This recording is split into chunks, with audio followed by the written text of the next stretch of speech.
नमस्कार, स्वागत है आप सभी का। मैं हूं हिमांशु और आप देख रहे हैं हलचल इंडिया। बेबाक खबर तेज असर। आइए नजर डालते हैं आज की खबरों पर। मुजफ्फरनगर की पुलिस लाइन स्थित शिव में आयोजित प्रेस वार्ता में साक्षी वेलफेयर ट्रस्ट की अध्यक्षा क्रांतिकारी शालू सैनी ने बताया कि वे प्रतिवर्ष निराश्रित लावारिस शवों का दाह संस्कार कराती है तथा उन सभी की अस्थि विसर्जन विधि विधान से गंगा में कराती है।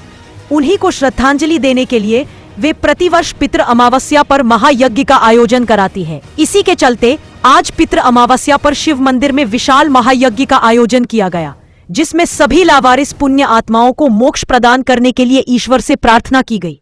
शालू सैनी ने बताया कि कई वर्ष पूर्व उन्होंने लावारिस शवों का दाह संस्कार कराने की कार्य सेवा शुरू की थी।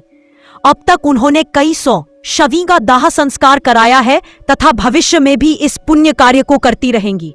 प्रेस वार्ता में क्रांतिकारी शालू सैनी के अलावा हिंदूवादी नेता मनोज सैनी, डॉक्टर योगेंद्र शर्मा, अखिलेश शर्मा के अलावा साक्षी वेलफेयर ट्रस्ट के पदाधिकारी व सदस्य मौजूद रहे। मेरा नाम क्रांतिकारी शालू सैनी है। मैं उत्तर प्रदेश के मुजफ्फरनगर जिले की रहने वाली हूँ। और जितनी भी लावारिस डेड बॉडी होती हैं या फिर कुछ परिवार ऐसे होते हैं जो अपनों का अंतिम संस्कार नहीं कर पाते, या फिर कुछ परिवार ऐसे भी होते हैं जिनका सामर्थ्य नहीं होता, कुछ झुग्गी झोपड़ियों में रहने वाले होते हैं, कुछ सड़क पे भीख मांगने वाले होते हैं, कुछ लंबे सफर में ट्रेन में जो यात्रा कर रहे होते हैं वो होते हैं, या फिर कुछ परिवार ऐसे भी होते हैं जिनके बच्चे तो विदेश में रहते हैं लेकिन माता पिता यहाँ रहते हैं, तो वो समय पर डेड बॉडी के अंतिम संस्कार पे नहीं पहुंच पाते। ऐसी सभी की जो पुण्य आत्माएं, उन सभी के अंतिम संस्कार की सेवा मैं पिछले कई वर्षों से करती आ रही हूँ।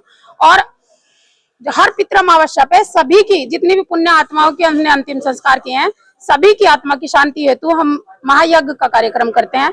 आज भी हमने यहाँ पे पुलिस लाइन में जो शिव मंदिर पड़ता है उसमें हमने यज्ञ का कार्यक्रम किया है ताकि सभी की पुण्य आत्माओं को शांति मिल सके, क्योंकि उनका परिवार हम ही है। जब उनके वारिस बन के अंतिम संस्कार हमने किया है तो उनका पूरी विधि विधान से लास्ट तक की जो भी उनकी क्रियाएं बैठती हैं उस सब का भी करने का दायित्व हमारा ही बनता है। इसलिए हर वर्ष हम महायज्ञ भी कराते हैं ताकि सभी की पुण्य आत्माओं को शांति मिल सके।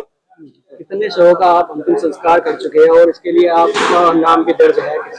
हाँ जी, अब तक देखिए, जब केदारनाथ में बाढ़ आई थी कुछ डेड बॉडियों की, जब उस समय मैंने अंतिम संस्कार किए थे, लेकिन उसके बाद फिर छोड़ दिए थे। मुझे नहीं पता था कि मुझे लगातार कभी महाकाल जी इस सेवा में बुला लेंगे। लेकिन जब कोरोना चला तो कोरोना महामारी के समय में इतनी ज्यादा महामारी फैली हुई थी कि डेड बॉडी सड़ रही थी, डेड बॉडी को कोई उठाने वाला नहीं था। कई घटनाएं तो ऐसी भी हुई जिनके बच्चों ने ये कह दिया कि हमारा ये पिता ही नहीं है, हमारे ये बाबा ही नहीं है। तो जब ऐसी ऐसी घटनाएं मैंने देखी तो मुझसे रहा नहीं गया, क्योंकि कोरोना जब चल रहा था तो ऐसा महसूस हो रहा था कि सारी दुनिया जैसे खत्म हो जाएगी, सबको मरना ही है।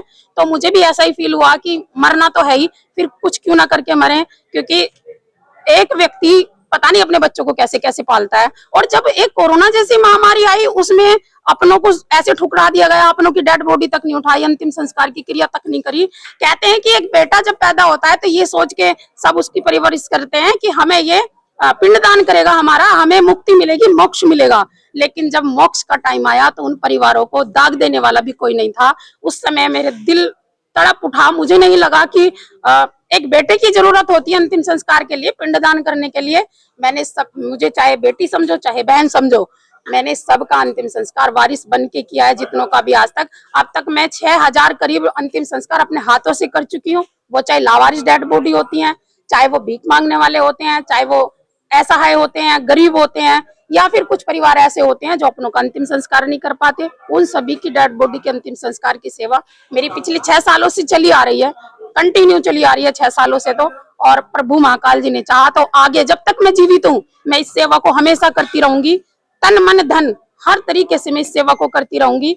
इसके लिए अगर मुझे भीख भी मांगनी पड़ी ना इस सेवा के लिए तो मुझे बिल्कुल हिचक नहीं है, क्योंकि ये सेवा मेरी आत्मा में रम चुकी है। मेरे बाबा महाकाल जी का आदेश है इस सेवा के लिए, और इस सेवा को मैं अंत तक, जब तक मेरे में दम है तब तक मैं इस सेवा को करती रहूंगी।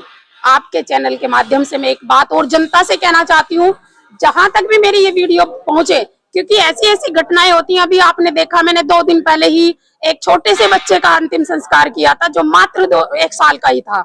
और पिछले समय भी आपने देखा था कि एक बुजुर्ग महिला अब शमशान घाट के बाहर खड़ी रही, अपने बेटे की लाश को लेके पूरी रात शमशान घाट के बाहर बैठी रही, लेकिन किसी ने उसको नहीं पूछा कि तुम क्यों बैठी हो एक लाश के साथ।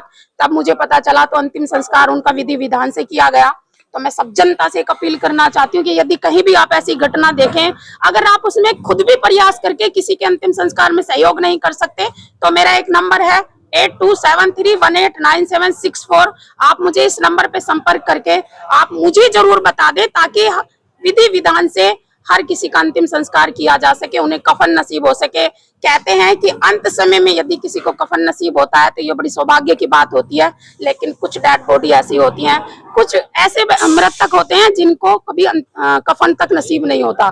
तो मेरा अपने हृदय की गहराइयों से ये है कि मैं हर मृतक को कफन नसीब करा पाऊं और विधि विधान से अंतिम संस्कार कर पाऊं। आप ज्यादा से ज्यादा मेरी वीडियो को शेयर करिएगा, ताकि ये वीडियो दूर तक पहुंचे और इस सेवा से लोग जुड़ सकें। आप हमें सहयोग भी कर सकते हैं हमारे नंबर पर ही, इस पे गूगल पे, फोन पे चलता है, क्योंकि ये सेवा मैं मांग कर करती हूँ, कुछ खुद के प्रयास से करती हूँ। आप सबका सपोर्ट ही मेरा साथ है, मेरी हिम्मत है।